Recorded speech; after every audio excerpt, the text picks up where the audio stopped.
Bukankah hati kita berkobar-kobar ketika Ia berbicara dengan kita di jalan? Bapak, Ibu, saudara-saudara yang terkasih dalam Kristus, seluruh permenungan ini saya ambil dari Injil Lukas bab 24 ayat 13 sampai 35. Sakit yang paling menyenyak hati adalah sakit hati terluka. Pengalaman yang paling pahit dalam kehidupan kita adalah pengalaman kehilangan. Kadang-kadang terasa bahwa perjalanan hidup manusia terbentuk dari serangkaian pengalaman kehilangan. Kehilangan keakraban karena pemisahan. Kehilangan rasa aman karena kekerasan. Kehilangan rumah karena kerusuhan. Kehilangan nyawa karena kematian. Kehilangan iman, cinta, dan harapan karena ditinggalkan kekasih. Pelbagai pengalaman kehilangan itu menyebabkan seseorang putus asa, putus harapan, malah lari dari rumah tinggal, lari dari diri sendiri, lari dari Tuhan. Ada kehilangan diri, rasa tidak dikasihi, tidak dihargai, bahkan kehilangan Tuhan. Bapak, Ibu, saudara-saudariku yang terkasih dalam Tuhan kita Yesus Kristus, pengalaman kehilangan itu dirasakan secara sangat mendalam oleh dua murid, Kleopas dan kawannya. Kleopas dan kawanannya berjalan dengan hati gundah gulana menuju kampung asalnya Emmaus. Emmaus kira-kira 10 km dari Yerusalem. Kedua murid itu berjalan dengan hati sedih karena kehilangan sang guru Yesus. Tumpuan harapan mereka. Wajah mereka muram dan murung terhimpit oleh kesepian yang sangat menyayatkan hati. Frustrasi besar menyebabkan mereka pulang kampung asalnya, memisahkan diri dari kawan-kawanannya yang masih berkabung di Yerusalem.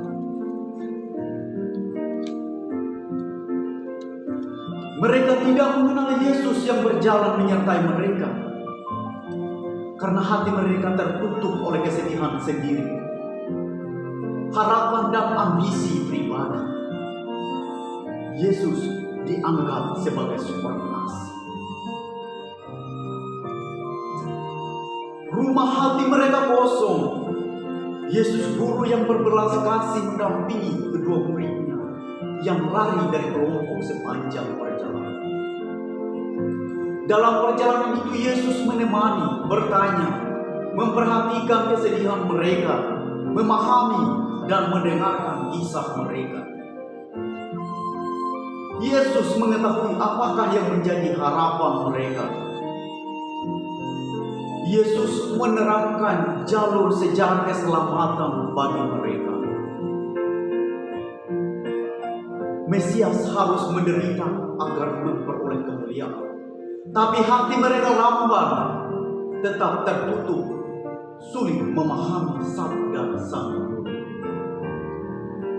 Yesus sang guru yang berbelas kasih perlahan-lahan membuat hati mereka untuk memahami rahasia kehidupan dan perutusannya. Di persimpangan jalan, Yesus seolah-olah melanjutkan perjalanan. Dengan penuh keramahan, kedua murid itu mengundang Yesus sang tamu untuk singgah di rumah mereka karena hari sudah senja. Mari tinggal bersama kami karena hari sudah senja. Hari senja mengungkapkan suasana batin yang gelap dan gelap. Di persimpangan jalan dalam situasi yang sangat kritis dan menentukan, kedua murid menerima Yesus yang dianggap tamu asing sebagai sahabat perjalanan. Rumah hati mereka mulai terbuka untuk menerima kehadiran Yesus. Rumah hati mereka menjadi tempat yang baik untuk disinggahi sahabat jiwa mereka.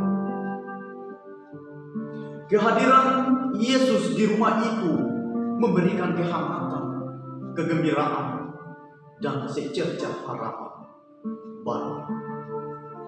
Yesus duduk bersama mereka di sekitar meja perjamuan. Mereka membiarkan tempat kehormatan kepada Yesus. Yesus menjadi pusat. Meja menjadi tempat penting untuk mereka berkumpul sebagai sahabat dalam perjalanan. Mereka memandang Yesus, dan Yesus memandang mereka satu persatu. Tampak dan terasa ada keakraban persahabatan dan kekeluargaan, ada komunitas. Lalu terjadilah sesuatu yang baru. Yesus yang dianggap tamu asing berubah perang menjadi tuan rumah. Rumah murid menjadi rumah Yesus. Dan sebagai tuan rumah, Yesus mengundang kedua murid untuk masuk ke dalam persekutuan yang penuh dengan Dia. Waktu Ia duduk makan dengan mereka, Ia mengambil roti, mengucap berkat, memecah-mecahkan roti itu dan memberikan kepada mereka. Begitu sederhana, begitu biasa, begitu jelas. Meskipun begitu istimewa.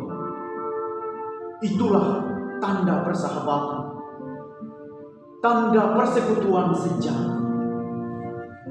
Mata hati kedua murid makin terbuka dan mengenal Yesus.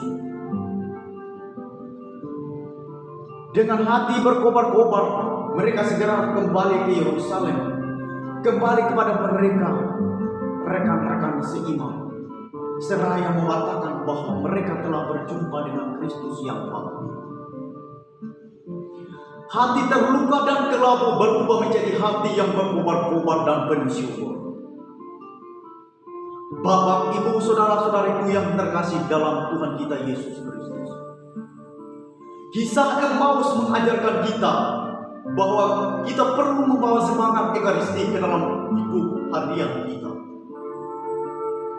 Semangat Ekaristi adalah semangat persahabatan, semangat kekeluargaan, komunitas, hati penuh syukur, duduk mengiringi meja perjamuan cinta kekeluargaan. Pada satu meja kekeluargaan, kita saling memecahkan dan membagi roti cinta satu kepada yang lain. Terlebih kepada anggota yang mengalami sakit hati dan kehilangan harapan.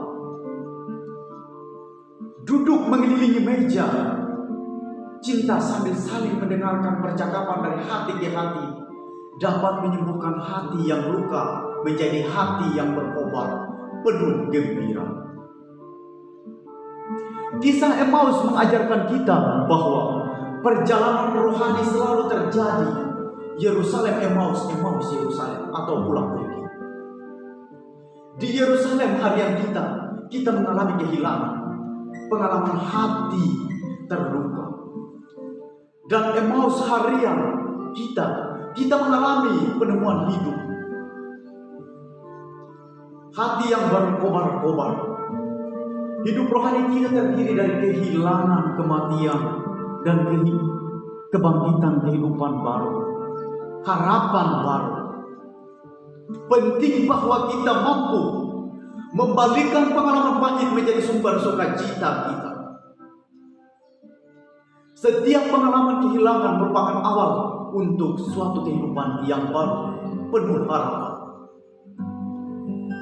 Kisah Emmaus mengajarkan kita bahwa kita perlu membuka mata hati kita terhadap kehadiran Yesus dalam pergumulan hidup harian kita di tengah keluarga, komunitas, di tengah tugas pelayanan kita masing-masing. Kita memang selalu berada pada persimpangan jalan, menghadapi saat-saat kritis yang menantang iman kita seperti konflik antar pribadi, kerusuhan keluarga, kerusuhan sosial. Pengalaman kehilangan terus menghantui hidup kita. Justru pada persimpangan jalan itulah kita mesti mengundang Yesus untuk tinggal bersama kita. Pada menghadapi hari-hari senja yang gelap, kita mesti segera mengundang Yesus masuk ke dalam keluarga kita dan masuk dalam rumah hati kita masing-masing seraya berdoa, Yesus, tinggallah bersama-sama dengan kami di sini. Amin.